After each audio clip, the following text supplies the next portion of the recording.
Some folks come up north to escape the noise. Me, I came to escape everything else. I thought a battered old cabin on Lake Orion would buy me a little peace, real bone-deep, nobody bothering you silence. The kind you only notice when it's ripped away. Funny how the world seems to sniff out the first hint of calm and sends trouble knocking right on your front porch. My grandfather built this place back when men didn't trust blueprints, and neighbors minded their own damn business. The boards creak in winter, the dock threatens mutiny if you step wrong, and the roof sings loud every time it rains. But every nail, every sun-bleached post, those are memories, not flaws. I left my city job and my city self behind thinking, maybe if I kept my head down and fixed what needed fixing, life would finally go quiet. Didn't take long for reality to stroll in. 2 weeks after I moved in, I woke to a fist on my door, heavy, insistent, like a bad omen. No cheerful welcome, just a thick envelope taped at eye level Lakeview Pines, Homeowners Association, bold as brass. I'm not part of their pastel cult. My land sits outside their gates as per every map since 1969. Still, curiosity's a hard habit to shake. I tore it open. Lawsuit. Accusations of illegal use. Community amenity theft, even called my dock unauthorized shoreline attachment. The kicker. They'd redrawn their community line, swallowed my property whole, and decided I owed them nearly $20,000 in back dues plus eviction if I didn't play ball. My first real laugh in weeks burst out sharp and raw. Only in America do you flee the city's lawyers just to get sued by a flock of lakefront Karens. The next morning I got a call before sunrise. Judith Harper, HOA's legal rep, voice cold as a Michigan February. Your property is now under Lakeview Pines jurisdiction. Comply or we'll seize it. I told her straight. That's not how law works.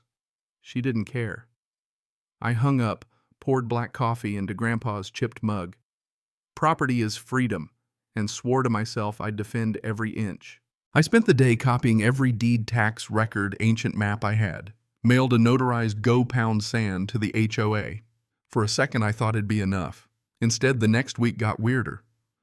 Came home from the store to find some guy in a navy blazer loitering at my mailbox, introduced himself as Evan Neighbor, full of nervous charm. Said he'd heard about my situation, offered help I didn't ask for. Left behind another violation notice: lawn too tall, dock too rustic, mailbox not HOA green enough. Never mind, the forest behind it is the same damn shade. By that evening, the HOA had filed another suit, now demanding $18,000 and threatening eviction for unjust enrichment. They even planted signs at my shoreline, private HOA beach members only. All while sock puppet accounts on their online forum started blasting out rumors, called me a tax cheat, a fake veteran, a squatter. The whole operation felt orchestrated, manufactured outrage pressure from every side. That's when I started connecting dots.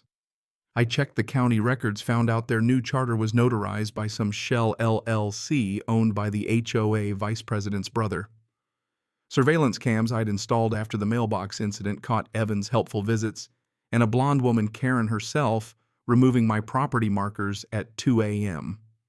The so-called inspector who tried to access my septic no-license fake badge caught on camera jiggling my shed lock in the middle of the night. This wasn't incompetence, it was fraud, systematic and targeted. I sent every file, photo, and timeline to Liz Vargas, an old colleague who hates HOAs more than gluten. She dove in gleeful. This isn't overreach, this is criminal. Together we drafted a cease and desist letter sharp enough to draw blood. Sent copies to the county state licensing board, the press, and every HOA board member. Next thing I knew, the neighborhood forum exploded, rumors of investigations, Channel 8 news vans circling Karen, urging everyone not to panic. I called in Doug Wilhelm, an old surveyor with suspenders and no patience for bull.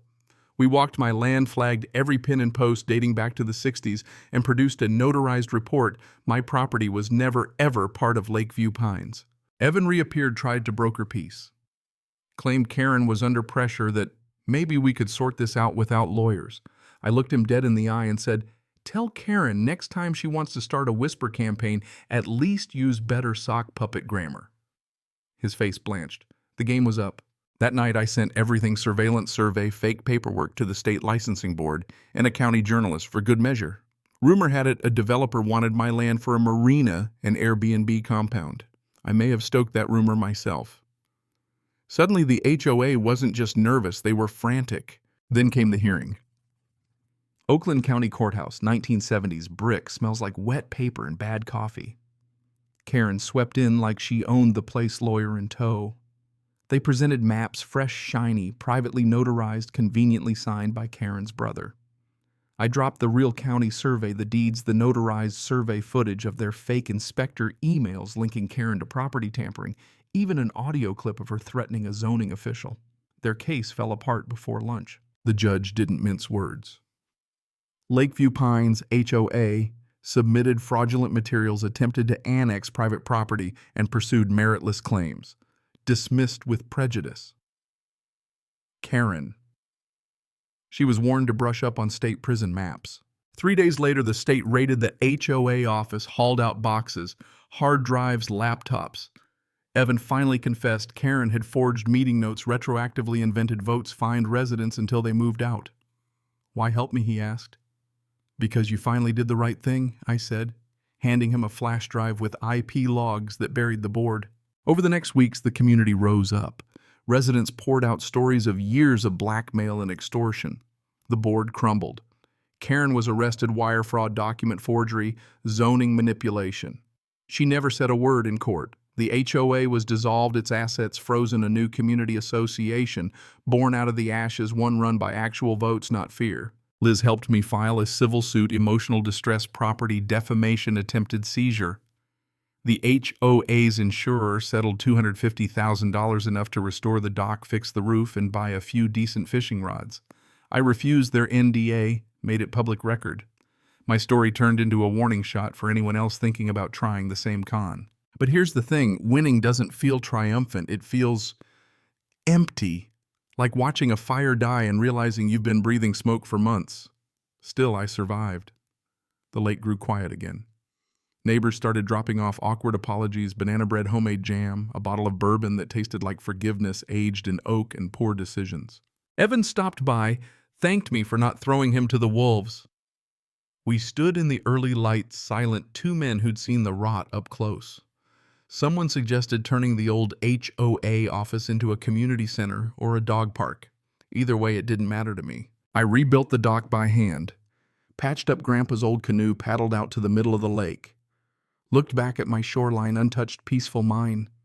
The pressure, the lawsuits, the lies, none of it could take away what mattered. My land, my name, my quiet. Funny thing about pressure, it shows what people are made of. Karen was all control, no backbone. Evan grew a conscience when it counted. And me, I never wanted a fight, but I sure as hell wasn't about to let anyone erase the lines my grandfather drew with his own hands. As the sun sank low, I pinned his old unofficial sheriff badge inside my flannel and leaned back, letting the lake's silence wash over me, deep-earned, undisturbed. So let me ask you, where do you draw your line?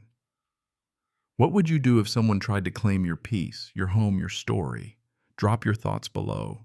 Tell me where you stand, or share your own battles with power, with justice, with the thin line between right and wrong. Because out here, property's not just dirt and boards, it's freedom hammered in one stubborn inch at a time.